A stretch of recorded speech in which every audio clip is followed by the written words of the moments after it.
Welcome back to season 4 of Connecting with Purpose, where we're putting founders first, telling the stories of the humans behind the business.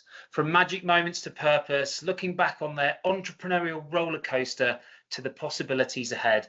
We'll learn how these leaders have navigated their journeys up, around, and away from the performance precipice to achieve growth, results, and impact they're really proud of. Welcome everyone to season 4 of Connecting with Purpose. And today's guest is someone who sits at the intersection of purpose, capital, and systemic change, which is a really powerful combination for any of you guys, impact-driven founders and leaders that are tuning into this show. Jasper Van Brakel is the president and CEO of RSF, which is Regenerative Social Finance. He leads some really game-changing work on raising and redeploying capital in ways that really do serve people, communities, and the planet. It's all about aligning the money with the values to accelerate the impact.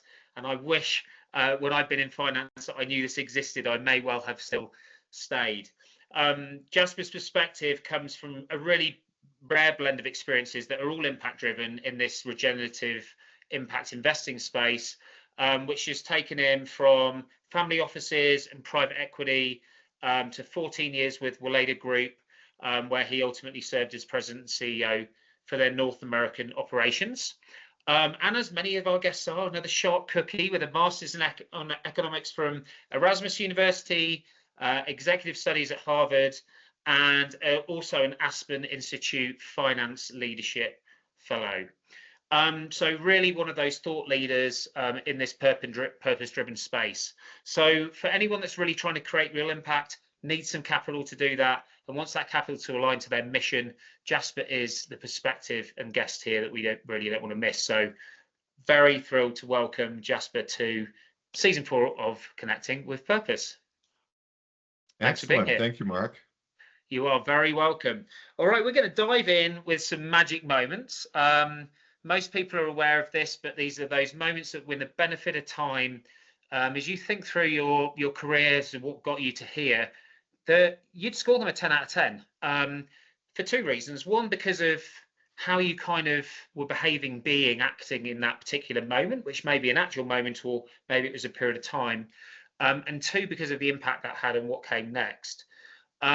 Sometimes these are really super positive moments, and sometimes they can be really big challenges and traumas even that people have to overcome. So the question for you, which is 3 parts, is when you think back, what are 3 magic moments that kind of stand out to you? What was it about them that made them magic? And if you had to give each of them a name, what would you call them? What a fantastic question. I love it. And so launching into the first magic moment, for me, that was, I was born and raised in the Netherlands, went to school there, and then left at the age of 28, moved to southern Germany to take a job with the Waleda Group at the time. And that was after working in consulting and corporate finance for a number of years in the Netherlands. And then moving to Germany, even though geographically it's quite close, was an absolute culture shock. And my then girlfriend, now wife, and I moved there, to the town of Stuttgart, and I took a job in the finance department or in finance within the German subsidiary there. And within 2 weeks, I went to my boss and basically said, I think I made a mistake. This is not going to work. And I felt, honestly, I have made a mistake and taken a job in a place that I didn't understand, that didn't, fill my cup. I wasn't really interested in doing the work that I was being asked to do. And also thought gosh, we made this move here. My partner went with me. She went back to school there in Germany, and, we had made this decision as a team, but I felt like I had made a mistake. And had a conversation with my boss, who was absolutely shocked that this, young whippersnapper came up to him after 2 weeks and was like, I'm not sure this is going to work. But he then proceeded to say, well, what would make it work? And we had a series of good conversations, and within a year, so he convinced me to stay.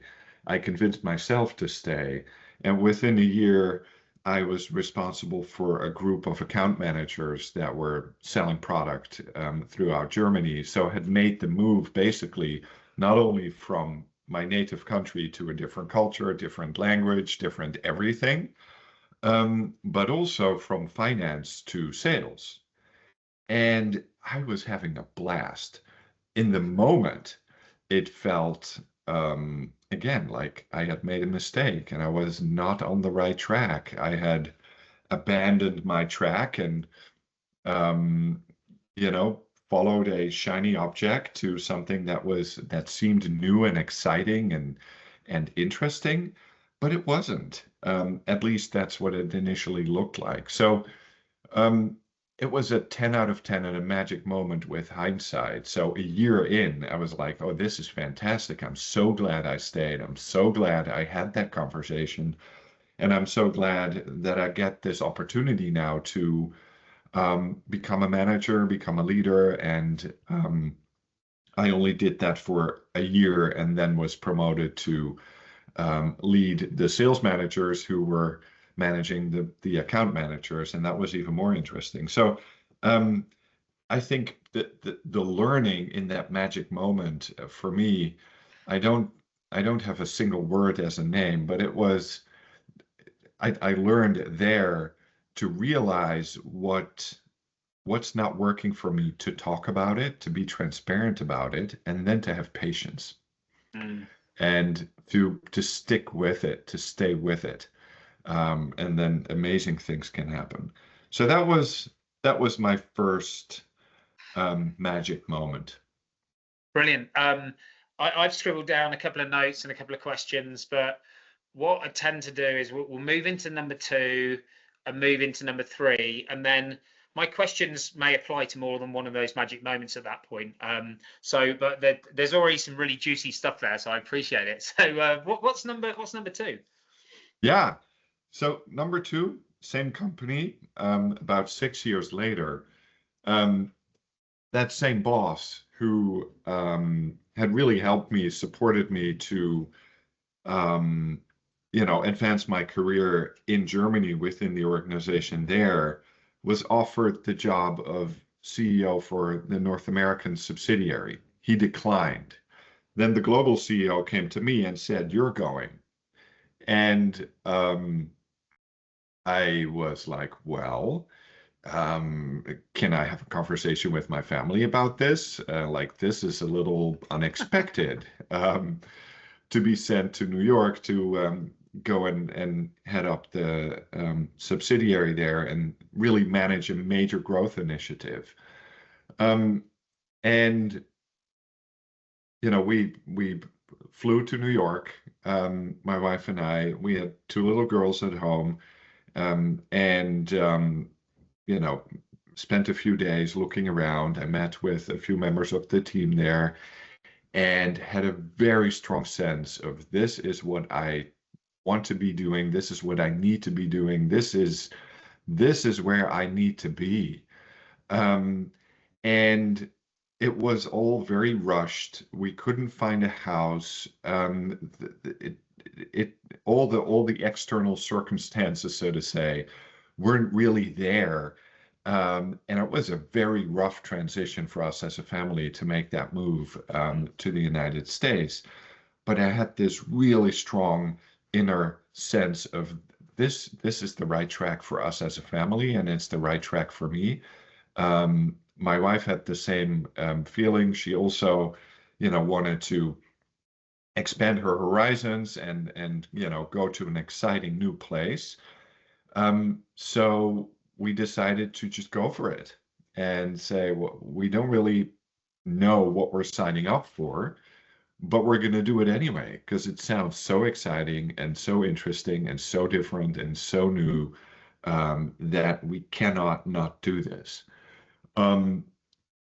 That turned out to be a really smart and a really good choice. And we haven't regretted, one single moment. As again, it wasn't easy in the transition, Mm. but it felt like there was a magnet kind of pulling us into the future. So for me, the learning there has to do with intuition or listening to your gut when you really have a strong sense of this is the right thing, this is the right path for me, for us, and we're just going to make it happen.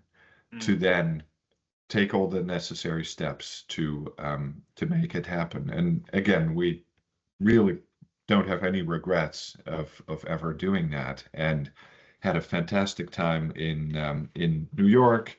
And I stayed at the company there for another 7 years. Did a turnaround back in Europe as well. Did a whole bunch of things, but the opportunity to really lead a subsidiary far away from headquarters and to have autonomy, to have to really be drawn into global and corporate strategy work, brand strategy, corporate strategy was just super interesting. The leadership aspect of it as well.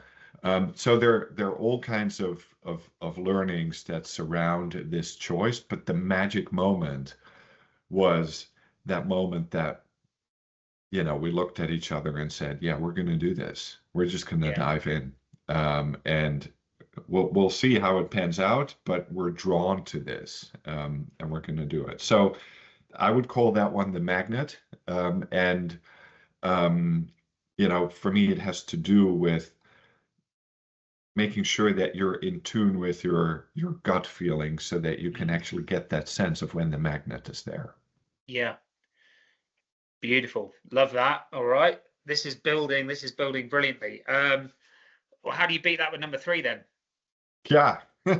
So number 3 was um, it was really a crisis. So it's of a different nature, and this was early years after I had started here at RSF as the CEO, where I started in 2018, and um, I needed to do a major turnaround. So the organization was financially upside down. There were lots of challenges surrounding the business model, the identity, the question, okay, so this is where we are now after, 35 years at that time. Now what? Like, where do we go from here? What does the future look like? But there was also a gaping hole in the budget and a massive hole in the balance sheet. So it was in many ways a crisis on multiple levels. Add to that despite my prior experience at Weleda and other companies in between Weleda and RSF, I had a hard time reading the culture, and I had a hard time reading what exactly is going on in this system. How does this work? And how do I respond to it? Then announced late 2019 a significant restructuring of the organization that landed as an absolute shock in the system and in the culture that wasn't expecting that or wasn't used to it, and also had a hard time understanding why it was a real crisis. Then, within months, we were in COVID lockdown. So Mm. that entire time of being in a turnaround situation, needing to basically save the organization from, it was pretty existential from a financial perspective, a cultural perspective, business model, on every single level. And as I was sitting in my home office, not being able to directly interact right with the team because we were in lockdown early on in the pandemic, um, add to that, all kinds of additional dynamics that were coming our way.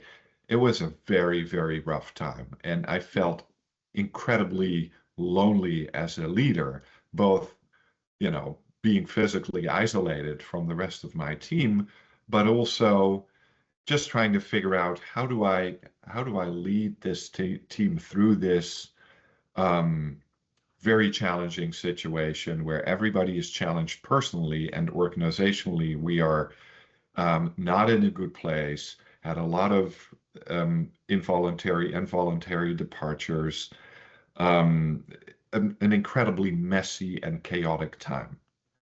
And the learning, so why is this a 10 out of 10? So at one point, I was on a Zoom call with a client, an investor client of ours, and they said to me, in your home office, can you look out the window? I'm sure I can look out the window. And they said, can you see a tree from your window? I said, I can see a tree. And the client said, every time you see that tree out of your window, I want you to realize you are not alone. And something clicked for me. I'm like, wow, actually, you're right. I am not alone in this. And I just have a responsibility to do what I think is right in this organization, but I'm not alone. We're all in this together. And that shifted the energy, and that shifted my sense of actually, I'm not alone. And there's no need for me to feel lonely here. There's an entire team, and there are lots of clients who really care about this work. And it invited me to really think about my purpose and about my mission as a business person, as a leader, as someone who really cares about impact, but also really cares about team and about culture and about um, the people who I surround myself with or who show up in a moment of crisis. Mm. And so that it was a defining moment. I'll call that the tree moment. The tree moment, brilliant. Wow, these are truly magic. I'm just going to kind of riff a little bit off some of the notes that I made across all of them, and we'll dive into a couple of things, because throughout the whole journey, there's been this sort of sense of intuition, right? A realization of what matters to you, Yeah. and a sense of a need to act upon it. Whether it was having the courage to talk to your boss after the first couple of weeks, right? Who's this guy? He's come from the Netherlands. He's only been here 2 weeks, and he's already telling me this isn't quite what he wanted it to be.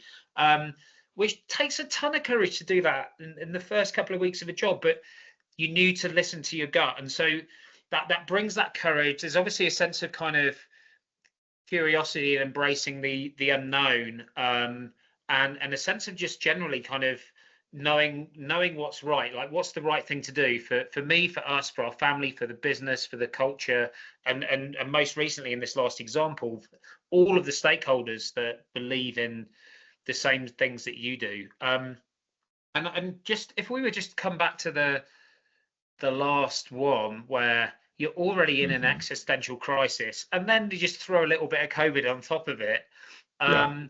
and you are feeling that sense of being lonely, and maybe there was a sense of being lost, and you knew that there was fundamentally, like, just so many things that needed to change. Um, how would you say you know that moment of the realization? You said it shifted your energy. Um, how did that work? Like, how did that shift your energy, and then how did that energy change your mindset, and then influence like what you did next, just with that sense of belief and belonging? Yeah. Um,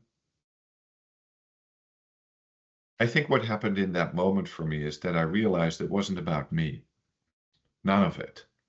And there's a lot of stuff that needs to be dealt with, which is fine because stuff can be dealt with, right? Hard things, easy things, a lot of things. Ultimately it's making decisions, it's just stuff, right? That gets in the way, or that again, that needs to be decided. But really what drives me is why I'm doing what I'm doing. And not long after that realization, I started working with an executive coach, and I said to the coach, I think it's time for me to go find something else. Because I think I know what I want, and I've turned this thing around here at RSF. It really wasn't fun, and it wasn't pretty at times, and it's been a difficult time. But we're stable. There's a good team. It's making money again. It's growing. Let me catch my breath and go do something else. And my coach said to me, "Great, I can help you do that." But let's spend a little bit of time first on really defining what your stand is from a professional angle, right? But also really what excites you personally about what is your mission on planet Earth, right? What are you here to do? So I said, fine, we'll do that first, and then, go to what I really am here to do. Um, well, that's several years ago. I'm still here and very enthusiastically so. So you see where this is going. I came to the realization that my mission really is to transform the world of business through finance. And, you know, I believe in the transformative and the transformational power of business. And if finance, rather than being part of the problem, becomes part of the solution, it really becomes a catalyst, a tool, so that businesses can create the world that we want to live in, I want to live in, I want my children to live in. How cool is that? So by really defining and making explicit what my mission is, I realized, well, gosh, I am here to make all finance regenerative. That's what I'm here to do. And I want to inspire everybody who's working in finance to start to view finance as a tool for change. Because every investment has an impact, right? Anything we do with money has some kind of an impact. If you apply consciousness, awareness to it, and you start asking, well, wait a minute, what's my money actually doing on my behalf? Or what am I investing in and what am I getting out of it other than a financial return and a certain risk profile? What is this money actually making possible? And who am I providing my investments to? So this entire question of why and what is my personal mission caused a spark in that moment that I realized, oh, wait a minute, I'm not alone. And why am I here? So it really, there was a fair amount of personal reflection that drove me to saying, okay, there's a lot of stuff that I need to deal with. Some of it is really not enjoyable when there's a big crisis happening. But you know what? It's not about me. And I am here to do something meaningful. And I'm surrounding myself with people who are excited about that mission as well, and who want to contribute, and who also, really want to be part of something that's much bigger than each of us individually. So that's the shift. That's what clicked for me after that tree moment. Brilliant. Yeah, I love that. So it enabled you to really ground yourself in your own personal mission, but and that this transforming the world of business through finance, by finance becoming an enabler versus an inhibitor, a catalyst, Yes. an accelerator, an amplifier, in turn further amplifies the power of business to transform the world. Exactly. And the assumption there, of course, is that these are investments into businesses already driving impact, and therefore the impact now can be that much greater or faster or better sustained because of finance now fueling that process and appreciating it, being there for that process. Exactly. Yes. Awesome. I can I can completely see how that I'll call it a mindset shift, but it's more than that, right? Because it's this sense of responsibility, sense of purpose, sense of existence, right? And this is why I'm here. That this is why purpose aligns to resilience, by the way, right? Because the people that live longer, the people that can manage their stresses more in the moment more effectively, usually have a very strong sense of purpose, because you can see beyond the pain of the challenges that you have to go through, because it's bigger than that, and you're not there. You're not on your own. The other part of purpose that we talk about at the personal level is if your mission is to transform the world of business through finance, and the impact of that is powering up business to change the world, there's an element of individual purpose that's about you, in terms of your passions, in terms of your gifts, your strengths, your energy, your mindsets, the things you can bring. And we talk about that in terms of a what and a how. When you think about what is uniquely about you, the what, that is when you're at your very best, and the how do you kind of bring that to life? What elements would you say those represent for you? Like, what's your what, and what's your how that powers this transformation of finance for business? The what for me has to do with leadership. And leadership, because I'm a big believer in that in order to bring about real change, yes, we need to have a vision of where we're going. And then it's 5% strategy and 95% execution. Yeah. Just having the vision, or even just having the strategy, it's not enough. It's super important to then roll up your sleeves and get to work and focus on execution, and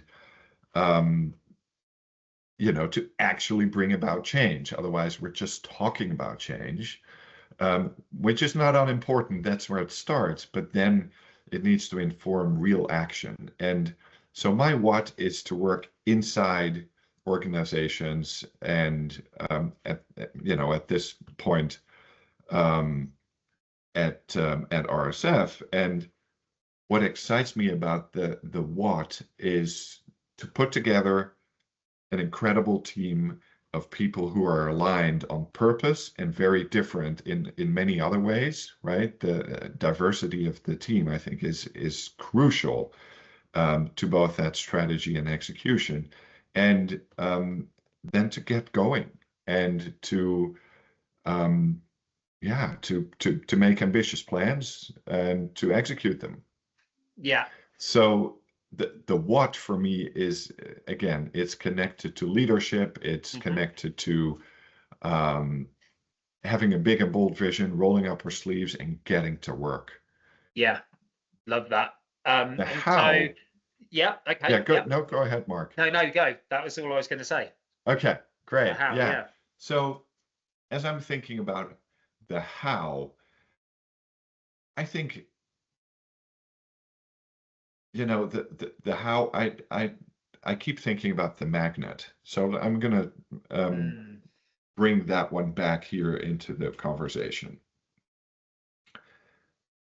I think people do their best work when they're genuinely excited, feel appreciated, and are pulled into a future that is just incredibly inspiring and exciting. So how I do this work is by articulating that stand, that vision, why I'm doing what I'm doing, and articulating the incredible importance that our work has here at RSF, not only for our clients, for our investors, for the portfolio companies, the borrowers, for their beneficiaries, etc., but for the entire financial system. Because there are all kinds of ways in which we're modeling a different way of working with money. And in articulating that and then making a lot of space, basically getting out of the way so that plans can be realized and everybody can do their jobs, I think is huge. Part of the how for me is also putting together a team where the right people are in the right seats. And that is such an incredible unlock. For any leader. I invite you to reflect on the moment that you realized, I've been doing all of this myself, all the time, and suddenly you realize, hey, here's someone on the team who's just got it. I don't have to worry about this anymore. They got it, and it's working, and they're doing a better job than I could ever do in this particular area. So certainly as a founder, I think people will, founders know this and realize this, where, once you've made the right hire, somebody's going to take part of the business and just bring it to a level where you would not be able to get it to. It's magic. That's absolute magic, and I think that is part of the how. I love the way you've articulated this, because to me this differentiates slightly for folks, and it's probably quite helpful for folks in a way, between mission and purpose. Because if the mission is about transforming finance to transform business, right, and the impact beyond that, then the individual purpose behind that, based upon what you've just articulated there, is that you also be, these aren't necessarily the exact words, but it's representative of what you said, which is it's leading with vision and pragmatism that pulls people into building an inspirational future together. That's right. And that's kind of you. That's how you do it, right?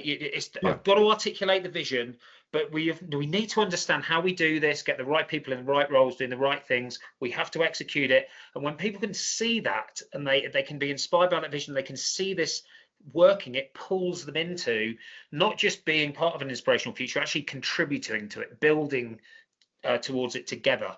And that's how you've been able to grow those organizations, get those roles, transform things from bottom up to working. And it's actually the spark that kind of kept you there, because you realized once you could apply your purpose to this mission that was way bigger than you, what an amazing impact it could have, and what an incredible vehicle RSF is for literally you delivering your purpose and mission to the world. What I realize I would like to add to that is that articulating that vision for me, yes, it's connected to my own personal purpose. If it wouldn't be authentic. And I'm also articulating a vision in that's bigger than me, right? It's not about me again. It's not about me. It's about the organization and the role that it plays in the world. And there happens to be a lot of overlap with how I see my purpose and what my stand is, as I said, in the world. But it also involves a lot of listening. I mean, one of the very practical things I always do when I take on a new role is I want to talk to everybody in the company. And I want to hear from them why they're there and what they would do if they were me. And I write all of that down. And that gives me a sense of, how does this work? How does this system work? Who are the people who are here? Why are they here? So what's their personal connection to what the company's doing? And, people often have such a great vantage point of what it is that really needs to happen. And if leaders only listened, you would get massively better results. Now, that's not always the case, because a leader needs to look at the entirety of the full system. But hearing all that input is incredibly helpful. So it's something that I like to do. Also like to ask members of the team, like, how are you doing? Why are you here? And what would you do if you were me in this very instance? It's a very basic thing, but it gives a wealth of information that also contributes to this big vision that as the leader I'm tasked to articulate. Well, the power behind those three incredibly simple questions and the simplicity of the approach in that is literally because of what it unearths. Because yes, there's an entire system, and part of that system is, the reality is, all of these people within it. And there's processes and there's systems and there's technology and there's all these other things that need to get all the various flywheels working, collaborating and aligning towards the impact that you're looking to drive. But all of that has to exist within the reality of what's real. And so those questions, one, may highlight, I hadn't thought of that, that's an amazing thing, or a group of people have said this thing, we need to look into it. So it highlights insights that you may otherwise not have been aware of yourself. But what it also does is it explains to you the really real of where you're at, because all change has got to be built upon that. So even if you don't like some of the things you've heard, that's the truth. So what do you want to do about it? And I think if there's two words that I want people to take away from the conversation so far, it's the power of personal reflection and the power of listening. And if leaders embrace just those two things to increase their own self-awareness and be attuned to their own personal stand, as you said, right, and then ask questions to understand more about the reality of the situation at hand, there would be so many more insights that they would have to be able to apply their other characteristics towards and make an impact. So brilliant. I love reflection and listening, and the real intent that's gone behind all of this. So taking your current reality of where you are at now, as you look forward into the future for RSF, and if you like for you personally and professionally, like what would you articulate as some of the possibilities that are off in that future that are pulling you forward, that you're excited about? Yeah. So I'm waiting for the phone to ring and for Jamie Dimon, JP Morgan, to call me and say, how did you do that? How does that work? Make all finance regenerative? And I say that only half jokingly. I mean, we're in this to inspire everybody who's part of the financial system to shift their thinking towards how can we use finance as a tool for positive change. And so that's my vision. That's why I do this, and that's why I'm so excited about the future of RSF. So we are last year RSF turned 40 years old. So in the 80s, RSF was one of the pioneers starting in this field of impact investing and impact lending. And today is still a relatively small player. And part of the future plans and ambition is to grow it substantially and to really scale the organization to a level where we're able to support, a lot more impact businesses and also nonprofits with funding across the United States, maybe even outside of that. There is a lot of demand. Mark, you must hear this too, like from founders, from leaders, CEOs who are leading an impact business, who are having a really hard time to just get a loan from a bank or to get funding to bring their business to the next level. That's not because their business is faltering. It's not because the business isn't healthy, but it's because, smaller checks, I'll say $2, $3, $4, $5 million, are just really hard to get today, especially in the form of a loan.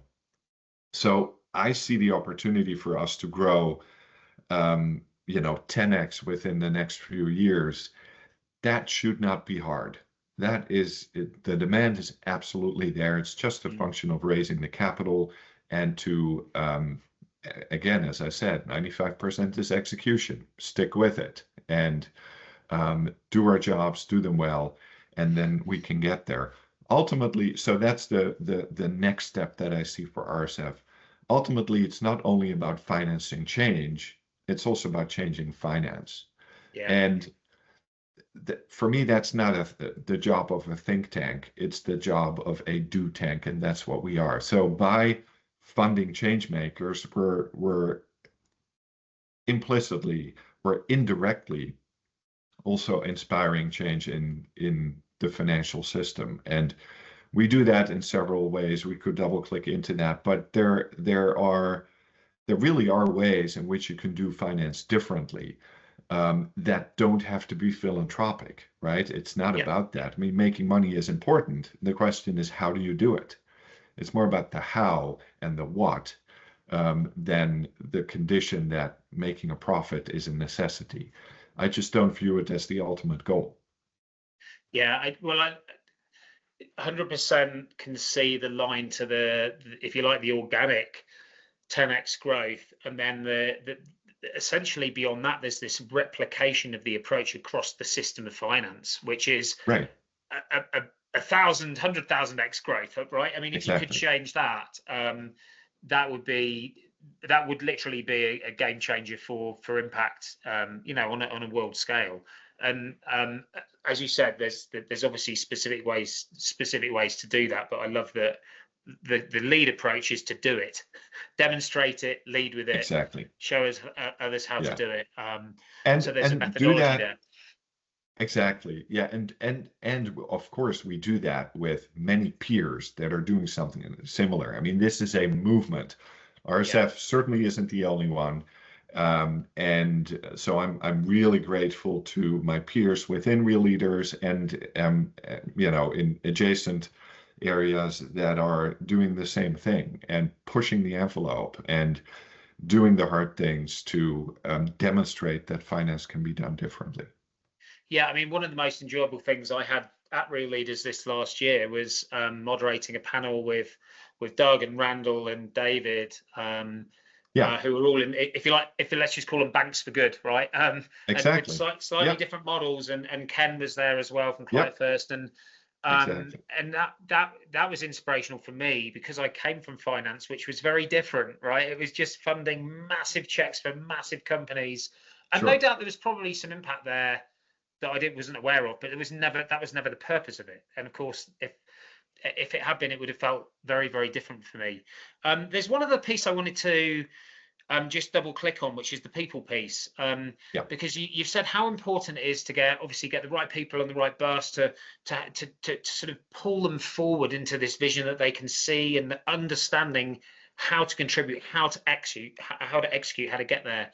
What are some of what would be your top 2 or 3 learnings, if you like, that you put as a priority in terms of getting the best out of people in a way that I'd say in a way that kind of fills them up versus squeezes them dry? Like, how do you sustain performance with your people? What would your top 3 be, given that they're all within the system and need to be aligned to create this impact?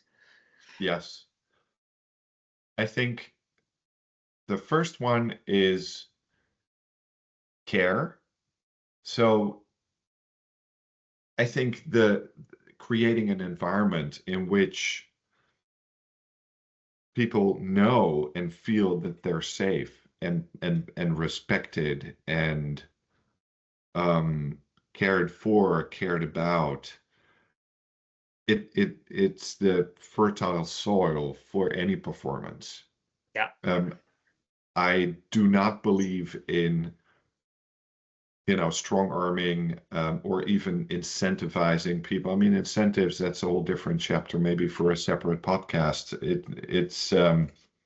But um, the short answer there for me is I think it's important to have incentives aligned with what you're looking to do, but putting incentives in place is not an excuse to not lead people and to not create an environment in which people feel trusted and heard and respected.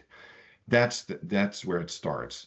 Then number 2 is to create a sense of, yeah, call it community collaboration, where people on the team are comfortable to speak up, to disagree, to have a sense of, okay, we're working as a team. It's not everybody in their silo and everybody for themselves, but we win as a team, basically. And Yeah. so the connection is, I think, a really important part. The third is clarity about goals. If we don't know where we're going, it's really hard to know once we get there. And the so the clarity about what are the goals and to have an agreement about what the goals are. I like to think about um, leadership and management more in the context of agreement than expectation. So rather than saying, this is what I expect from you, we have a conversation and come to an agreement about what it is that you're going to deliver this year and what it is that you need from me so that you can do that, or Yeah. need from the organization so that you can do that. And that brings it to the level of an agreement, which, by the way, has a very different level of accountability than an expectation, right? So to be Right. Yeah, held, there's ownership. exactly, Yeah. yes. So the clarity about the goals and getting to a level of agreement about what it is that we're going to do together and what your role is and what the deliverables are going to be is super important. And then, you asked for three, but I would say staying close, proximity, staying close, checking in regularly. How's it going? And, but being flexible on the way. I Mm. think those are some of the ingredients that I've found to be the most effective to work with people and with teams to really create a high performing culture.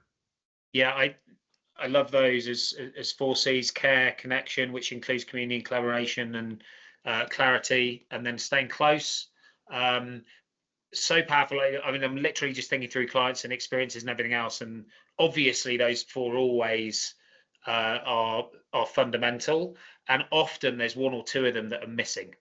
Right? Yeah, There's something off. yeah, Sometimes there's a sense of caring, which comes across as a kindness, which then doesn't align to the collaboration because people aren't having the hard conversations and they don't want to say the things. So it's defining, well, care in this way is showing that we care for each other, we care about why we're here. Like that's actually one of the core components of trust. Like as you said, it's the fertile soil, but you also need to be able to say it how it is, take a team first approach, be able to um, understand clearly how you can contribute to someone else so that together it's 1 + 1 = 3. And there has to be a dialogue around that, which has to point towards something that's very clear. And obviously you don't want the leader just to be hands off, like you're involved. And because there's a sense of um, involvement in what people are going after around that clarity, around those goals, there's some ownership there, which really helps with accountability. So there's tons that we could have a whole podcast just on that. When you're looking at those components, is there one of those in particular right now that needs more attention than anything else when you're considering really kind of like really amplification 10x kind of growth? What's the, if you like, what's the challenge you think, or which one of those could be under challenge that you need to be really intentional about, keep front of mind? that's a great question. And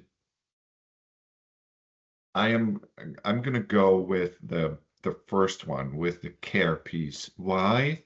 Because we're living in such, well, pick your word, interesting, chaotic, Messy, yeah. upsetting times. Exactly. There's so much going on in the world, in the country, in the industry that we're in people's individual lives. And there's just a lot of challenge Mm. that is impacting everyone to some extent. And even if there is growth and there is success on the business side and things are in a good place and we're very fortunate to be in that place at RSF. This is a challenging time. It's a really challenging time. And both naming that, acknowledging it, and creating some for that to feel real, and to just really take care of each other. Again, it's tending to the soil. It's social soil so that it can be fertile for the organization, for people's individual careers, for their lives, for their collaboration, etc. So there's a certain tenderness that I'm sensing around this particular time, that is important to tend to, and to not just look away from and go like, oh, we're doing fine, so don't worry about everybody else who may not be doing fine. No, it's part of, I think, of the human experience to tend to moments that feel challenging more on a macro level, and also in people's individual lives. And I think that simple question of how are you doing? How are you holding up? Like, what's going on in your life? And just acknowledging, it's not about solving, right? But acknowledging, Yeah. it, I think it creates a whole different way of being together, so that the doing is rooted in a being that just feels profoundly human. Now, Yeah. Love that. this may feel, a little, crunchy granola, to some of your listeners. I don't think it is. This is tough as nails business. It's and I also think it's just, thinking about morality as a leader, like what's really our role, right? Yes, you need to deliver results for the organization and for your clients and your shareholders, etc. Sure. And I think as leaders, we also have a much bigger responsibility. So there's, for me, there's a real, anchor in this way of thinking about what the role of a leader is. And ultimately, it's just about making space. It's just about creating space so that things can happen, and getting out of the way so that things can happen. But creating that space requires, I think, in this time, just a little more care than maybe in previous years. Yeah, I mean, I couldn't agree more, and I just think that so much of um, the focus, if we can have more focus on being, like just how are we being? Look, there's so much on do, which is the Yeah, what. yeah, That often the how is impeded by a sense of being, and the system you've got in the business. Everyone lives in their own system, right? Everyone has their own world, their own life, their own all of the other spheres of impact that make an impact on their life. And just by asking the question, you meet them where they're at. And it comes back to that, just dealing with the reality. If you meet people where they're at, you don't have to solve for it, but you're there, you're on the same level, and we still have these challenges and these other things we've got to work through together, but I'm here with you, right? hmm And all the best teams I've played on, um, both on the sports field and off, when you care about the people you work with, you can run through brick walls. It isn't this warm fuzzy stuff. It's like that's what enables you to fight. That's what enables you to battle. That's what enables you to win. yes. That's what drives you. So, sorry, we're a little over time. So, all we have to finish off with really is you've just given us so much magic stuff. I think it's a word of wisdom. If there's one message you wanted to leave with these growth stage founders that are experiencing all that craziness and messiness that you were talking about, and they're doing what they can do to try to get their business to where it needs to be without losing themselves in the process. What would you say to them? What's the sort of words of wisdom you'd like to part us with? So there's a quote from Otto Scharmer that comes to mind as closing wisdom. So I'm not claiming ownership of this, and I think you'll find it, or you certainly find it, in words of wisdom from many leaders.